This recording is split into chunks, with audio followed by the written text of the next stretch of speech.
Here's Brian Mayer and Paige Coughlin. Paige with the red light start. Brian Mayer takes the win, 882, uses it as a time pass. 882 at 186. Paige goes way red at the start, finishes up right there, 886 at 184.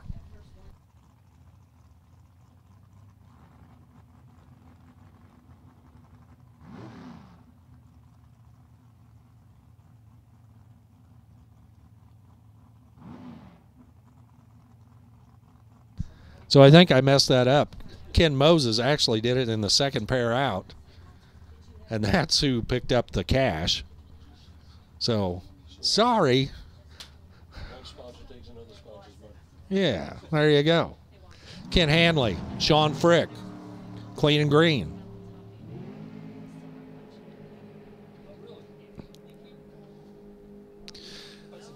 Little womp down there. Sean Frick with the win. 892.9 at 174. He was 014 on the tree. That was better than Ken Hanley.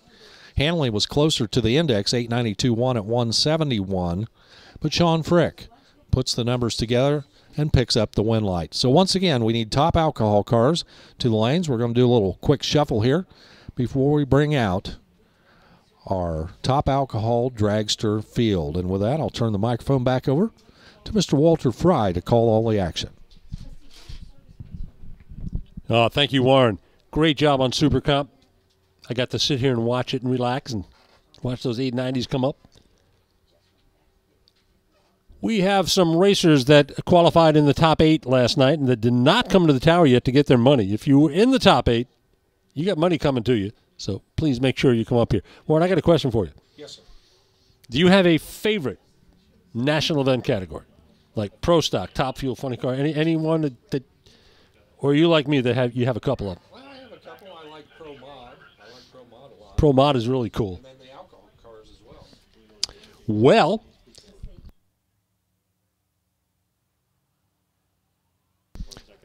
Well, for you people in the fans, I don't know what your favorite category is, but they will all be here for the Virginia Nationals, June 8th through the 10th. And tickets available right now. Don't wait till the last minute. I guarantee this place is going to be packed with people. So whether it be Top Fuel, Funny Car, Pro Stock Bike, or any of the sportsman categories, you will be able to see it all that weekend in June, June 8th through the 10th. The Virginia Nationals returns to VMP.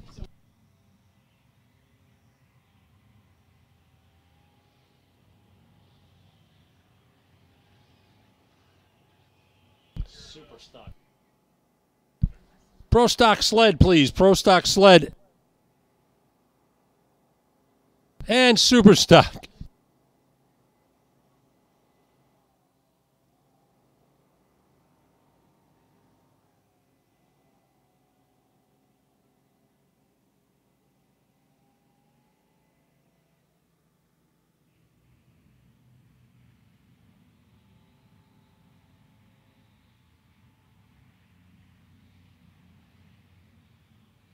Pro Stock Sled, Super Stock, to the lanes, please. Pro Stock Sled and Slooper Stock. That's my favorite category. Slooper Stock.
I wonder if Anthony Bongiovanni from MicroStrategies is home watching D1 TV. through D3 TV.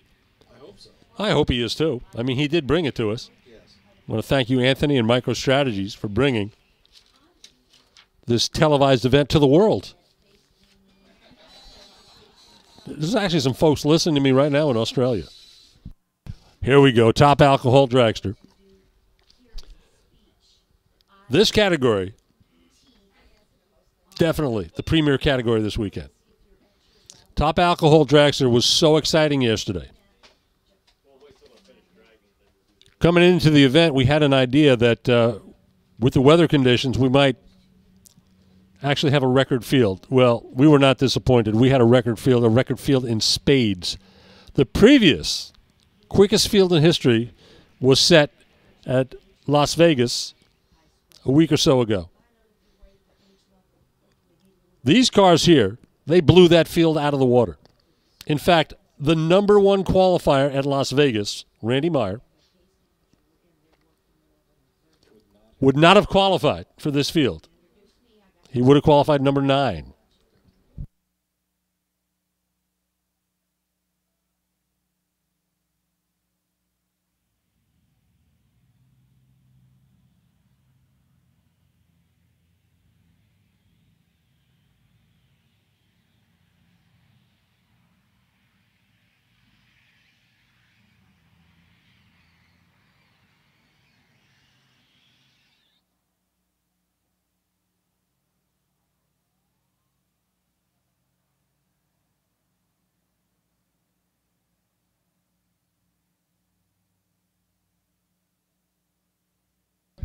A little bit of track preparation before we get underway. And, of course, before we start, we're going to have our invocation and then the national anthem, like we always do. We're so proud to do.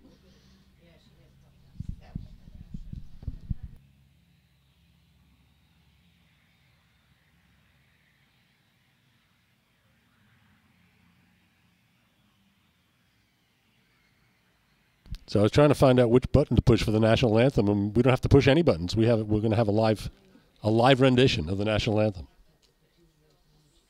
Thankfully, it's not me or Warren.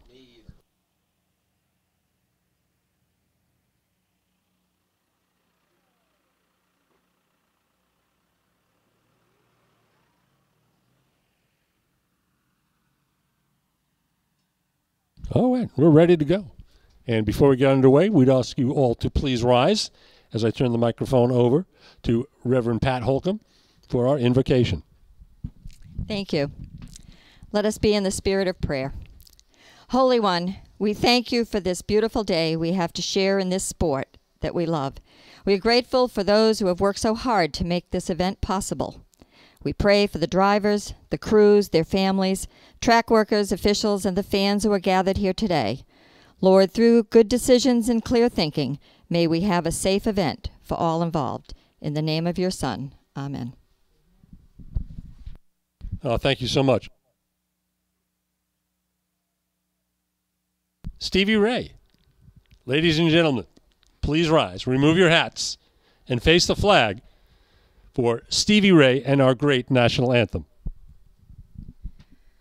Oh, say, can you see by the dawn's early light what so proudly we hailed at the twilight's last gleaming, whose broad stripes and bright stars through the perilous fights o'er the ramparts we watched were so gallantly streaming, and the rocket's red glare, the bombs bursting in air, gave proof through the night that our flag was still there.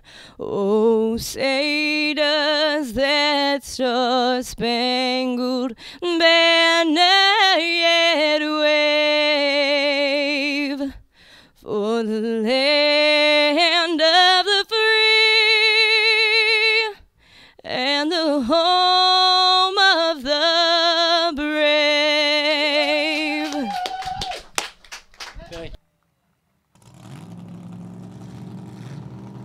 All right, here we go. Thank you, Stevie Ray. That was one of the best live renditions of the national anthem that I've heard in a long time.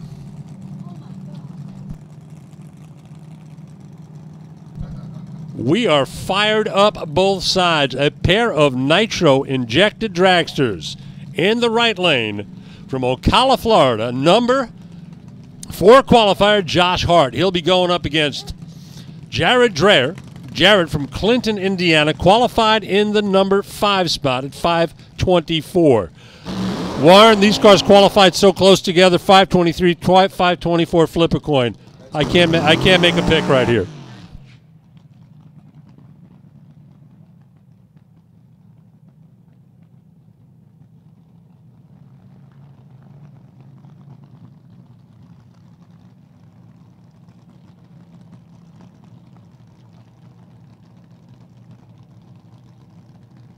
That's Josh Hart's car on the atomizer side, tuned by Gene Gallant, who is not tuning his dad's car, believe it or not.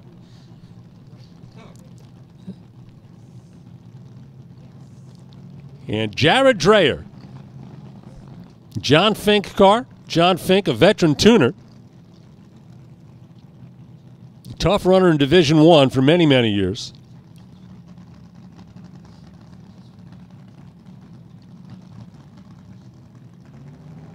And here we go. Both cars pre-staged.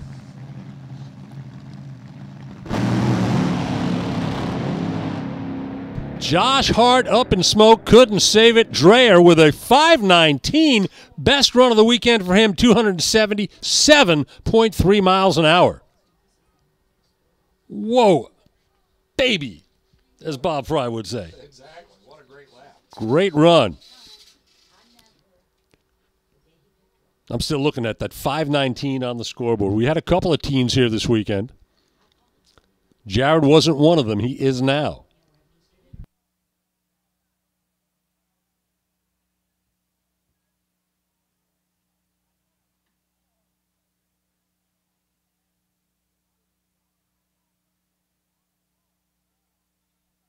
We got the team cars side by side.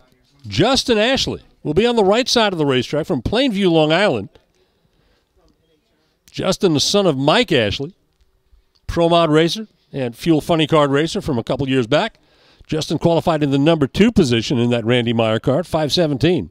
And all the way from Norway, via Santa Barbara, California, Julie Natus, 22 years old, and a tough runner. She qualified number 7 at 5:26.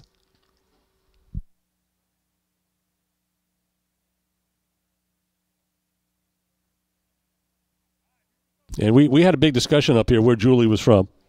We couldn't agree on anything. We were saying Scandinavia. So I finally went out and asked her, and she confirmed she was from Norway.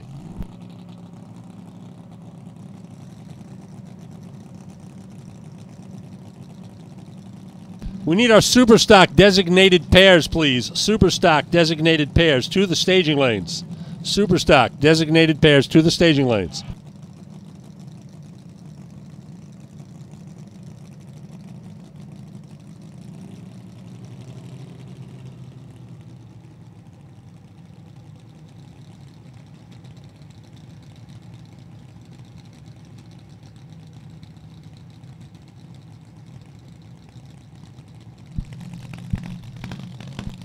This is like a good news, bad news situation for the crews. The bad news is only one can win. The good news is they only have one car to work on after this round.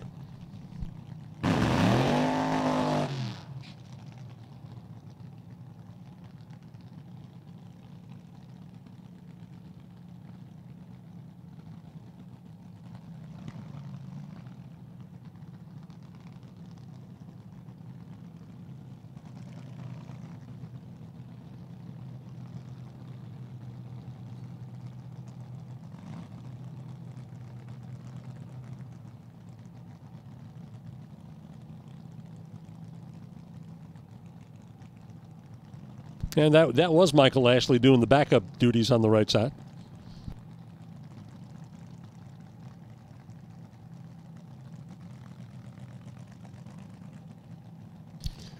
So Justin qualified yesterday with a brilliant 5:17 for the number 2 spot.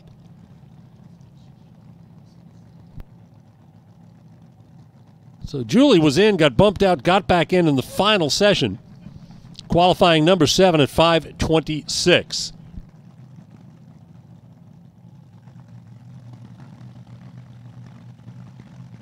So Julie needs a bit of a hole shot, and she gets it.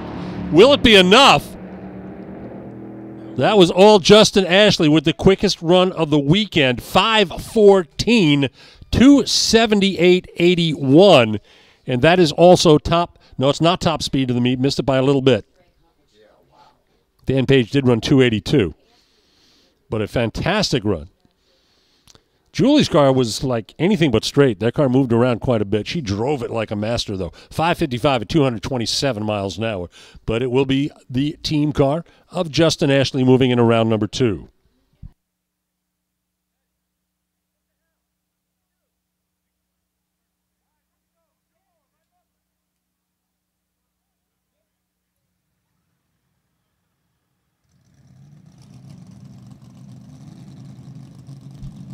In the left lane, the familiar yellow and black of Jags.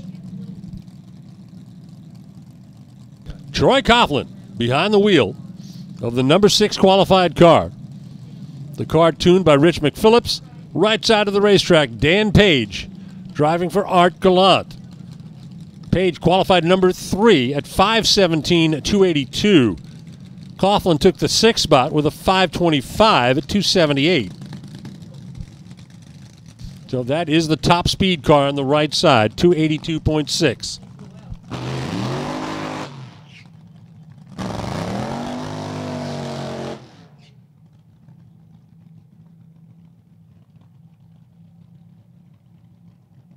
All right, Warren, this is like Division 1 versus Division 3. I see that. I know who you're pulling for. Yeah, we're pulling for a great race, pretty much. Yes.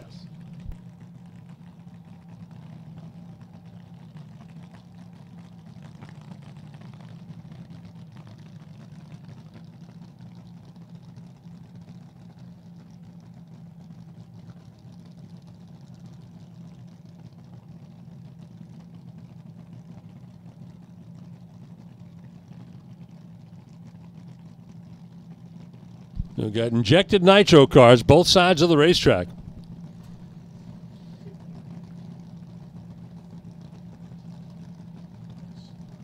And the fans are a little bit luckier today. The nitro's blowing right over to them. Yesterday it was going to the right at 60 miles an hour.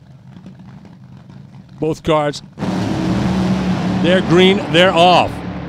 Page left first. And he gets there first. 5:19 to a 5:20. 39 thousandths of a second at the stripe. That was a great run. 5:19, 280. Nice job. Keeping that car in the 280 mile an hour range. They have definitely got the speed thing figured out. Coughlin was 0.74 at the hit. And that cost him. Page was 0.40. So it doesn't matter what category you're in.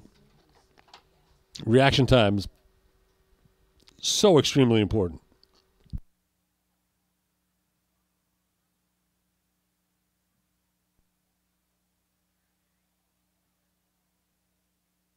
Yep. As Warren just said, when the field is this tight, you can't give up 300s. You got to try and nail that tree.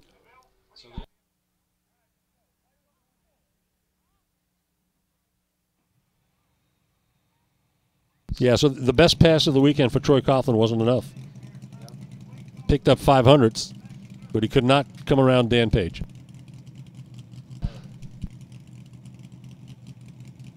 Superstock. We need Superstock cars to the lanes, please. And that will be all of you. Superstock to the lanes. Doug Foley, left side, taught a lot of people how to drive race cars over the years, and he's still doing it. Look for the Foley Racing School to come to a track near you. Here comes Doug, first into the water box on the Summit side. Doug made one run yesterday, and it was good enough to take the last position, number 8 at 5:26. Here is your number 1 qualifier. Richie Burke from Old Tappan, New Jersey, took that number 1 spot with a 5:16 at 277. Once again, a pair of injected nitro cars.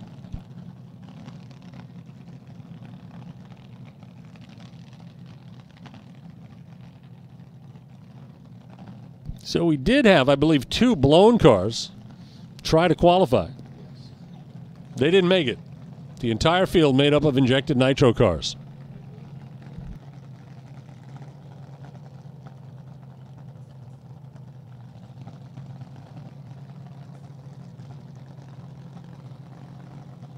I didn't get a chance to talk to Rich and confirm that 5:16 as his best run, but I'm pretty sure it was. Pretty sure that's his best run ever.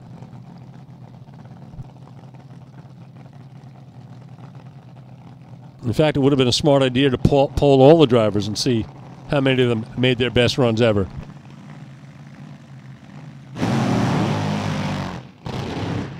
Oh, we got what they call a pedal fest. In and out of the throttle. They're not giving up.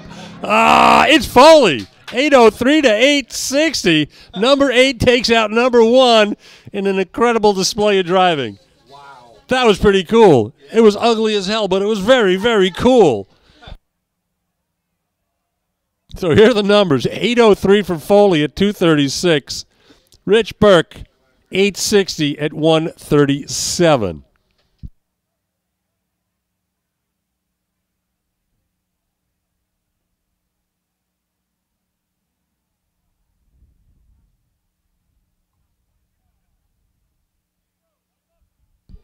And Doug Foley does make it into round number 2 with an 803.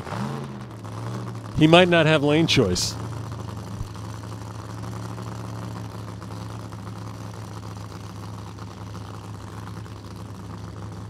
All right, coming up on the Summit side, it's the SK Tools car of Chris and Kevin Hool. Chris Hool qualified number 8 at 839. Now, you know what happens when you're number 8. Round number 1, you got to run number 1. And that is the Speed Queen, Annie Whiteley on the right side, the fastest top alcohol funny car in the history of top alcohol funny cars.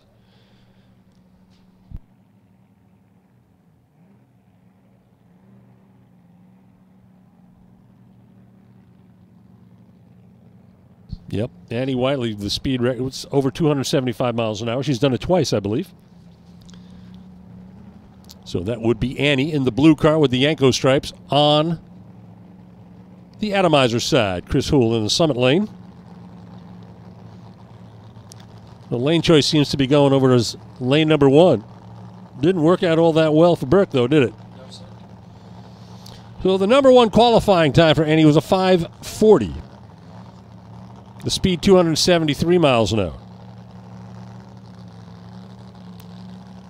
Hool's best run yesterday was an 8:39. 3 shutoff runs for him. Was not able to make a full pull yesterday.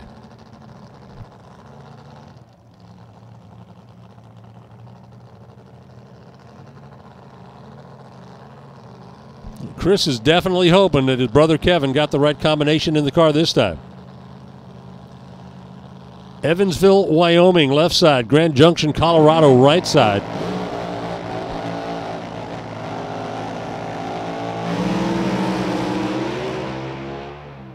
A whole lot of bouncing going on for Hool. He'll shut it off as Annie runs 5:41. Within 100th of a second of her number 1 qualifying spot yesterday. Runs 274 miles an hour. Which, by the way, is the top speed so far this weekend. I guess that lane was just fine. I think it was just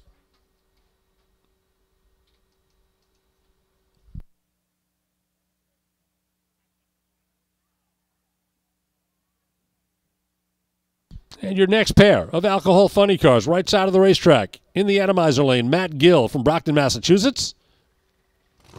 His dad, Paul, was a Division I funny car racer for many, many years. Had a great career in the Moduline Cabinets cars. He'll be taking on number 2 qualified Dan Pomponio. Pomponio, the 500 tour this year, made 500 passes over his 50-year career in Top Alcohol Funny Car.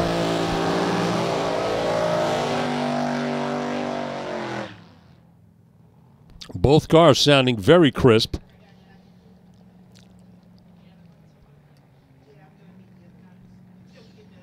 Gill qualified number 7 with a 643 at 120 miles an hour.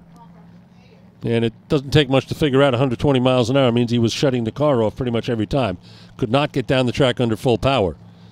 They certainly hope to do that now because you got the number 2 qualifier, Dan Pomponio, who ran 551 at 262. There's a little bit of a difference between 262 and 120. Just a little.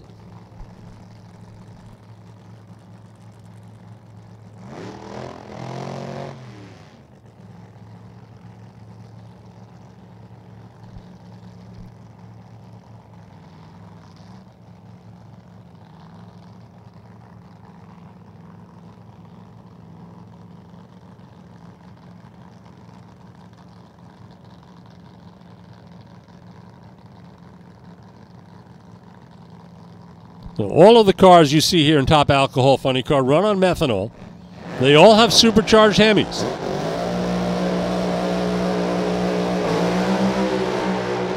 Pomponio getting a little bit out of shape as Matt Gill drives around for the win.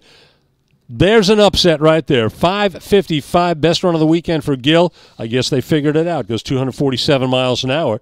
As Pomponio, the car started to drift around. He kept correcting the car. And while he was doing that, Matt snuck around him and got the win. 5:55 to 5:83. How about that?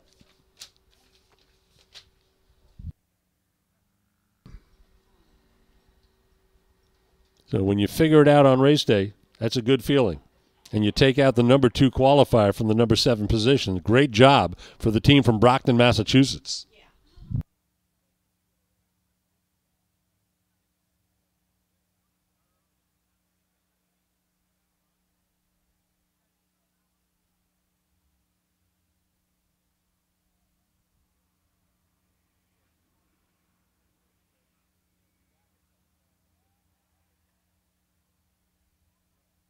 Now, invariably, people want to make comparisons between fuel funny cars and alcohol funny cars.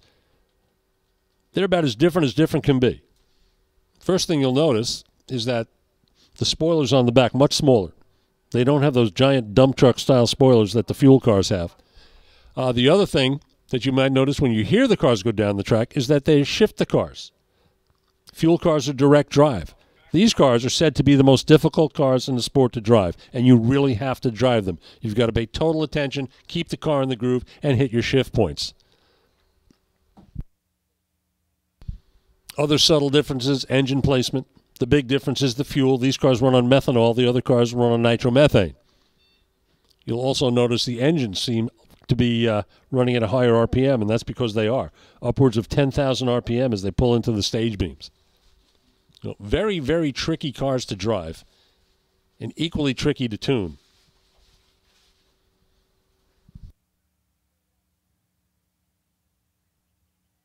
Yeah, so we got the green light to go from upstairs. Right side of the racetrack, that is Ariane Rochon, the Rocycle car out of Wesley Chapel, Florida. There must be pretty good money in recycling computers and electronics if you could put an alcohol funny car together with that. That's not a bad deal. It's a 2006 Monte Carlo with the ever-popular 521 cubic inch Hemi motor. DJ Cox, the Dixie construction car out of Whiteford, Maryland, is number 4 qualifier at 562. Rochon qualified number 5 at 567. So this one is pretty much going to be a matter of who leaves the starting line first.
No, the people watching at home on D3 TV are getting some great audio. If it sounds anything like what I'm hearing in my headphones.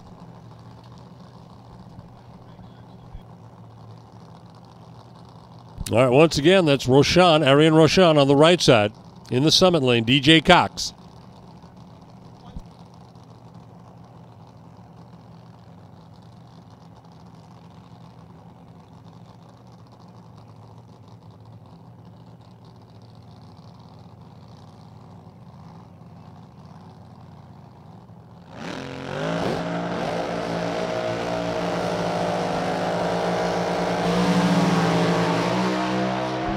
DJ out first, stays out first. Can Rochon drive around? No. 538 to 568. And the speed on DJ Cox's car, very impressive. 272 miles an hour to Rochon's 259.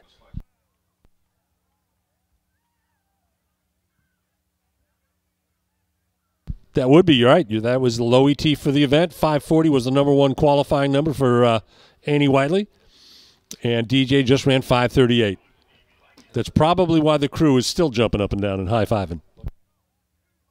Yeah, the record in the class is 536, and that was within 200ths of the record. The day's not over yet. Still possible to knock that one out of the park. Here's two great teams coming up here. We got the Follow a Dream team Permadex car of Jay Blake, driven by veteran racer Phil Burkhardt Jr. There he goes.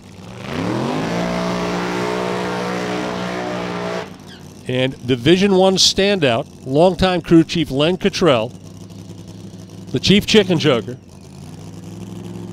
with Mike Burns behind the wheel, the airline pilot from Bisbeck, Arizona, was first acquainted with this car just the other day. Brand new car.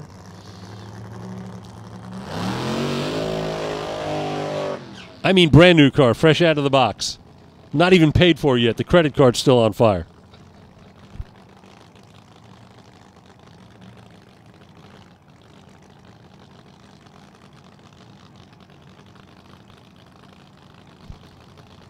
So Jay Blake and Phil Burkhardt on the atomizer side, qualified number 3 at 562. And Mike Burns and Len Cottrell went to the number 6 position with a 570 at 260 miles an hour. And you know what? That's not too bad for a brand new car. And think about this. Mike Burns and the car did not go down the track at all until yesterday.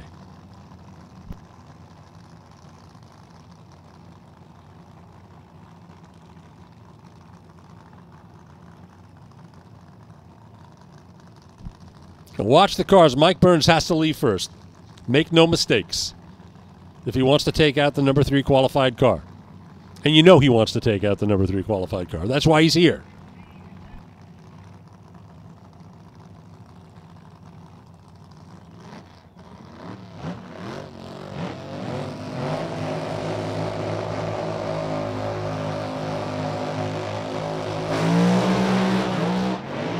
Mike did leave first. Whoa! And he's in the wrong lane. Oh, baby. He did a great job getting the car back in his own lane. Burkhardt, 579, 257. And we got to see that all on D3 TV. Yes.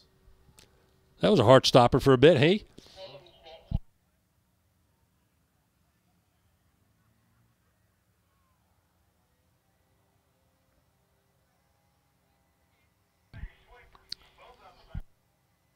A great round for the alcohol cars.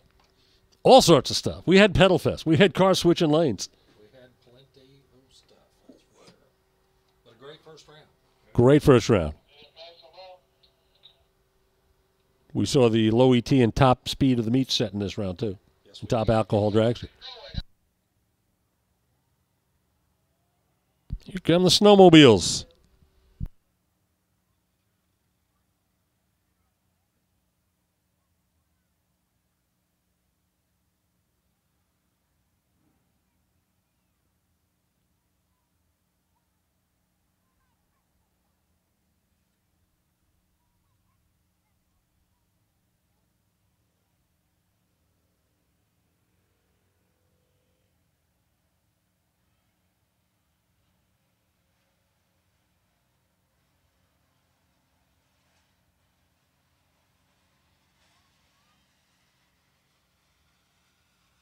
I think we knocked out a couple of foam blocks.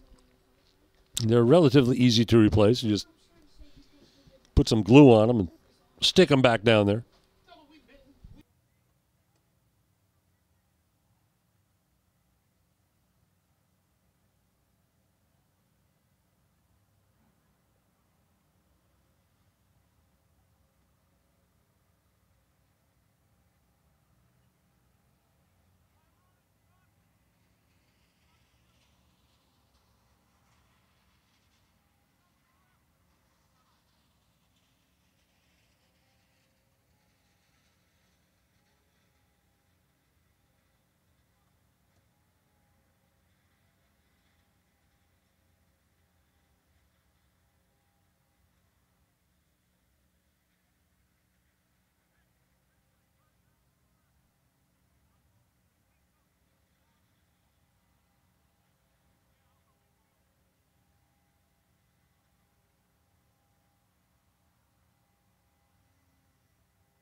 So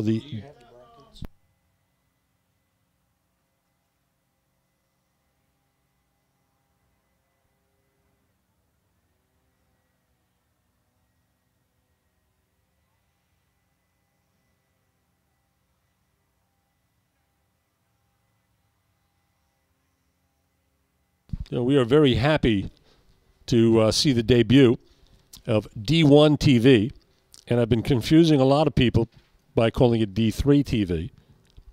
Well, if you want to get to D1 TV, you have to go to YouTube and find D3 TV first. Not even going to worry about that, because by the time we get to Maple Grove, it will be D1 TV. So keep that in mind. If you want to watch the Lucas Oil Series events on your computer at home, the live streaming, you'll be able to do that on D1 TV throughout the rest of the season. And one of the cool things about it is not just a camera looking down the racetrack. You also get to see the announcer screen and all the information that I get. And you'll even be able to watch me as I switch screens looking for information. But it's a great concept. First time I got to watch it was the race, the Lucas Oil Series race from Gainesville, and I was so mesmerized. Sat there all day and watched the whole thing.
So for those of you that may be here for the very first time, we had mentioned the fact that they're replacing some of the foam blocks. And if you look down the racetrack, starting from the 60-foot position, you'll probably see a black foam block there.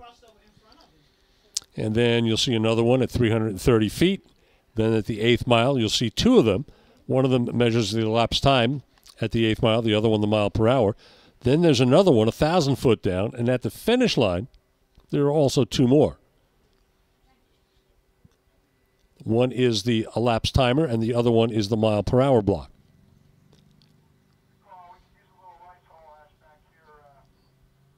So each one of them are used to measure the progress of the car down the 1320. When the car passes the foam block, it blocks a light beam, which sends a signal to the computer, which is actually a timer. At the end of the run, the driver will get a time slip with all those incremental times on it, and they're all very useful in predicting what your car will run, and it will also indicate the performance of the car. So that's what those foam blocks are for. Some people call them cones, but I don't know why. They don't look like cones, do they? They look like foam blocks.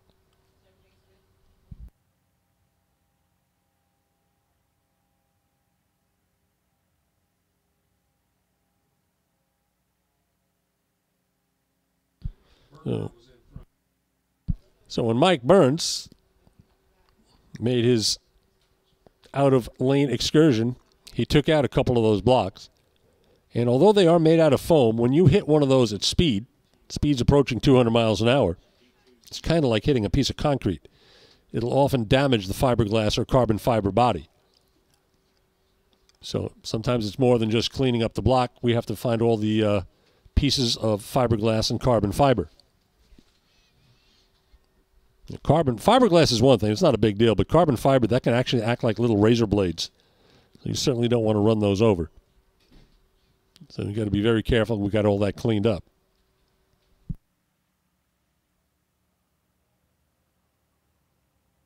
Now, according to my schedule, this should be the third and final qualifier for Pro Stock Snowmobile.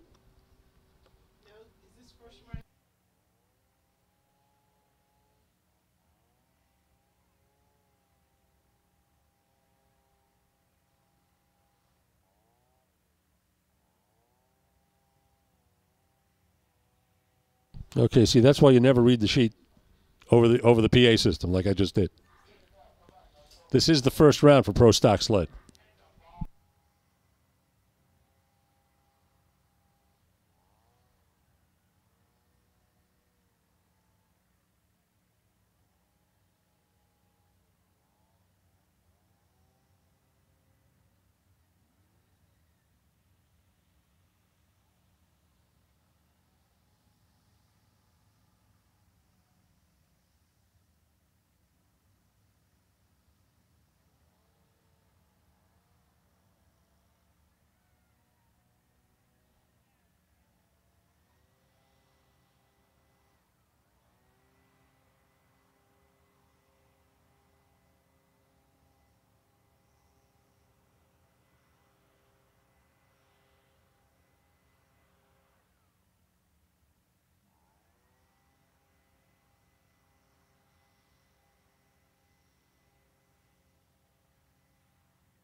There is nothing like NHRA drag racing. You have to feel it to believe it. Come feel the power of more than 10,000 horsepower.